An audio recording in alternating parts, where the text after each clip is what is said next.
If you're on a healing journey and want to hear about a new tool you can add to your healing toolbox, then listen up. My name is Tracy, and I do a type of hypnosis where I speak to my clients' higher selves after we look at a past life and after we look at what they do in between lives. I recently did a session with a client who never felt loved or supported by her parents. So reading the notes off my screen, I want to get right into the story.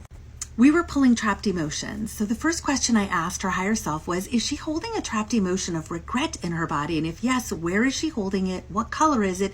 And what is the root of this trapped emotion? Is it generational, from this life, or another life? Her higher self said, yes, it's in her right hip. It causes her a lot of pain. It's orange and it's from this life. I then asked what triggered the regret to start in this life, and her higher self said she was not honest. She did not know that she could be honest or that her family would allow it, and so she hid herself and therefore lost the little bit of protection that she did have from her parents. I asked, they caught her in a lie? And her higher self said many. She could not share her true self or how she felt. So she created a prison of bad choices early at about the age of 11 or 12. I asked, how did she feel after that? Regret and anything else? And her higher self said, angry. I asked, why was she angry? Her higher self said, because she felt she had no choice and that there were no other options because she didn't know how to say what her true feelings were. She had not been taught that. When people tell lies, it's like substance abuse. It's an avoidant behavior. If people lie, they never have to say how they really feel.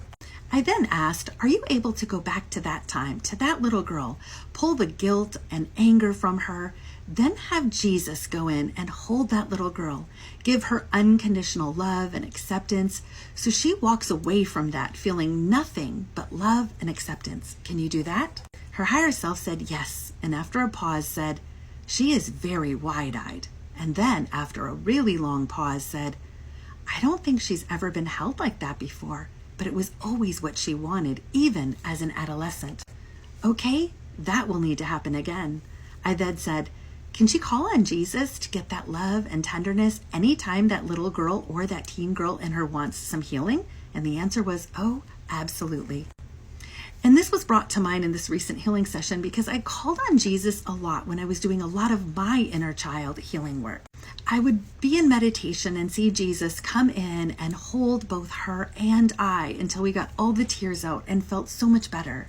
And you can do this too when you work on inner child healing or something from your past comes up, something that's traumatic or triggers bad memories. Be it calling on Jesus or calling on an angel or even someone you love on the other side.